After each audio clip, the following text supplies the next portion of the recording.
We saw shorebirds and hingas and herons and egrets, and then we saw skybirds. We saw toucans, all kinds of small birds.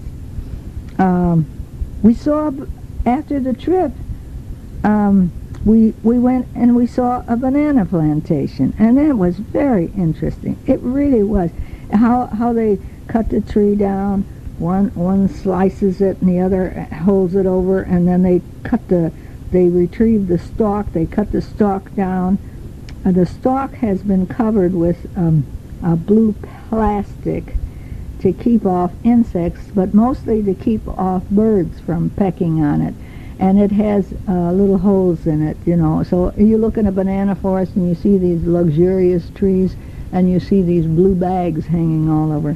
So anyway, they took those down, and then they put them on, it's a trolley that runs through the banana field and takes it right over to the factory located conveniently close by, you know.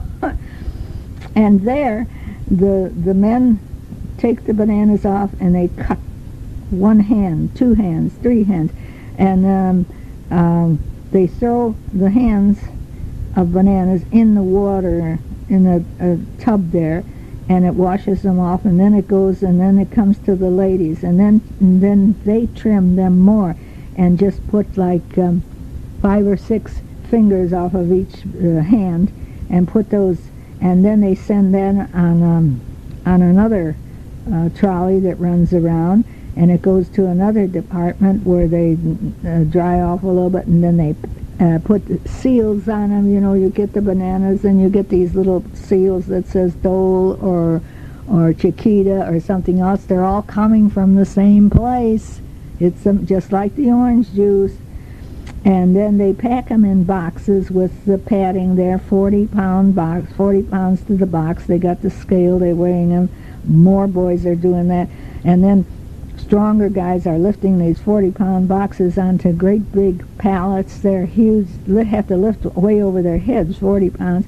And now this particular bunch that they had there was being sent to Italy.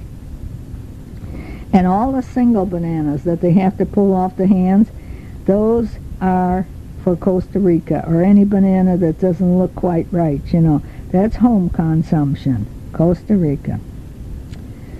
So at nighttime, but that was really interesting. We all liked that, and they let us go into the place all by all this machinery, and I said to Manuel, I said, you know, this would never go in the United States. We could never walk there with our hairs flying all over and all these conveyor belts clacking along right alongside of us and walking over great big things and water all over. No way would they let that insurance do that.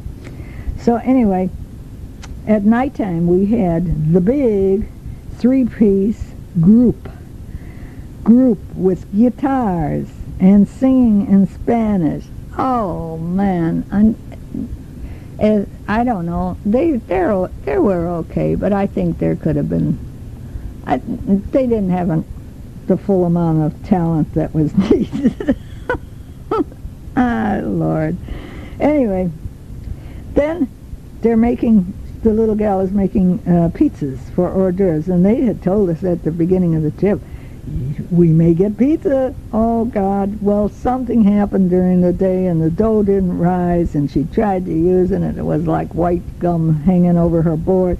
So quickly the little boy, he run back in the kitchen, brought back a loaf of whole wheat bread, stuck them in the bottom of the pans, and then they put all the stuff over it, you know, all the cheeses and tomatoes and all whatever they were putting on, ham pieces and that, put them in this oven, outdoor oven like the old people used to do, loaded with this fast-burning wood that it's just on fire in there.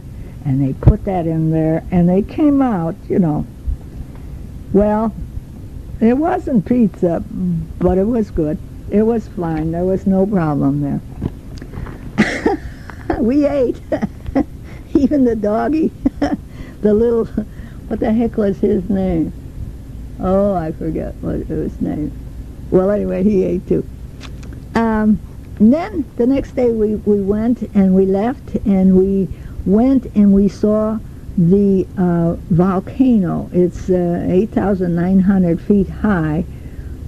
Poas, P-O-A-S, the Poas volcano, and it has this green lake in the middle, and it has all the, everything is gone around it. There is no vegetation for, I don't know, you can't judge distance, but it's this tremendous area with nothing there except the volcano. And it was cool up there. We went there and it was cool, you know, but when we got up to the top, the sun was shining and we could take nice pictures.